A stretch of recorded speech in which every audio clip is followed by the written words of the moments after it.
I only came into politics 25 years ago. One, I was watching this Islamophobia building up in Western societies. We were the only country which became independent in the name of Islam. The objective resolution of our founding fathers was to make an Islamic welfare state based on the state of Medina. So I came into politics 25 years ago because that was my goal. And just in this August gathering, let me just say, in the history of mankind, there was never a more just, humane state. Unfortunately, our children don't know about it. Even we in Muslim countries don't know that the modern state our Prophet created. Forget about Western countries or non-Muslims. How would they know about it when we ourselves don't understand that he created a state which laid the foundation of one of the greatest civilizations in human history for the next few hundred years. And that foundation was laid in the state of Medina. So what was that foundation? This is again what most people don't understand. And I'm glad that Foreign Minister Wang Yi is here, because I want people to understand what was it that caused this great revolution, one of the greatest revolutions of all times. The state of Medina was one of the greatest revolutions. What was it? Number one, our Prophet was given the title in our holy book, the Quran, as Rahmatul lil Alameen, mercy for mankind, not mercy for Muslims. He came as a mercy for mankind. He came to unite mankind, not divide mankind.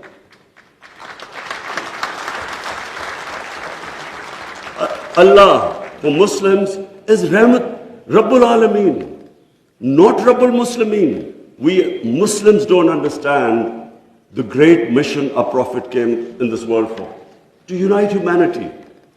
The Charter of Medina was signed with Jews, with Christians, with Sabians, and with pagans. All became part of a human community. We don't even realize that in 10 years which the Prophet came to Medina and then he left this world, people think that it was, through conquest and through the sword. Hardly anyone knows that in these 10 years, 1,200 people died and Islam spread all over Arabia. So it was a revolution of ideas. He created a new system. So the state of Medina, he created the best rule of law. The basis of a civilized society is rule of law. His saying that even if my daughter commits a crime, she will be punished. No one is above law. His saying that many nations before you have been destroyed, where the powerful crooks were exempted, were given immunity, and poor crooks were put into jail. If you look at the world right now, Excellencies, I can tell you, just look at all the poor countries. Look at the countries which have poverty. There will be one thing in common. They cannot catch the white-collar criminals. They only end up putting petty criminals in jail. This is the biggest problem which our Prophet, peace be upon him, predicted almost 1,500 years ago.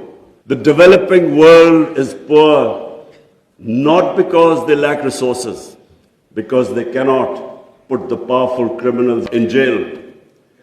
There's a fact-eye panel report by Secretary General of the United Nations. According to this report, and this will shock all of you, every year $1.6 trillion leave the poor countries and end up in tax havens and in the developed world. $1.6 trillion according to the fact-eye panel report of the UN Secretary General. Just imagine what is going on. Poor countries are being robbed simply because we cannot put the powerful criminals in jail. We cannot bring them under the rule of law. This is what our Prophet predicted. This was the state of Medina where he set up this system of rule of law, no one above. Two of the first four heads of state of Medina ended up in court of law. And one of the most revered and respected figures of Islam, who was the fourth Khalifa, he loses a case against a Jewish citizen because the judge refused to accept the testimony of his son. This was the justice system there, which laid the foundation of this great civilization. So what does it show? Number one, that minorities were equal citizens. They were equal citizens in front of law. There was no discrimination. Secondly, it shows that a common citizen could win a case against the head of state. No one was above law. This is 600 years before the Magna Carta was signed in England, which was the beginning of the democratic struggle of Britain. And it took them years before they could actually bring their head of state under the rule of law. This is what happened in the state of Medina. It was ahead of its time. And then it was the first welfare state in the history of mankind. Compassion, humanity.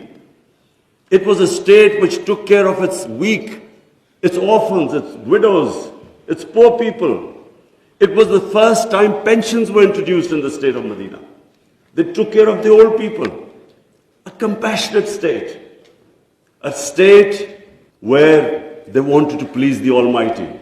How do you please the Almighty Allah? By looking after His human beings, especially the weak. This is what happened in the state of Medina. And today, I feel sad whenever I go to Scandinavia. I see what a welfare state should be in all over the Muslim world. Look at humanity there. Look at the way they look after the weak. In fact, sometimes I'm sad because they look after the animals better than some of us look after our human beings. And remember, He's Rahmatul Alameen, so whoever listened to His message, whichever human community will prosper. It doesn't matter because for all humanity, He brought the message of mercy. If you look at Switzerland, rule of law index, Switzerland is 99%. 99%. So with hardly any resources, it is one of the most prosperous countries in the world. So as I said, anyone who goes by the model of Medina will prosper.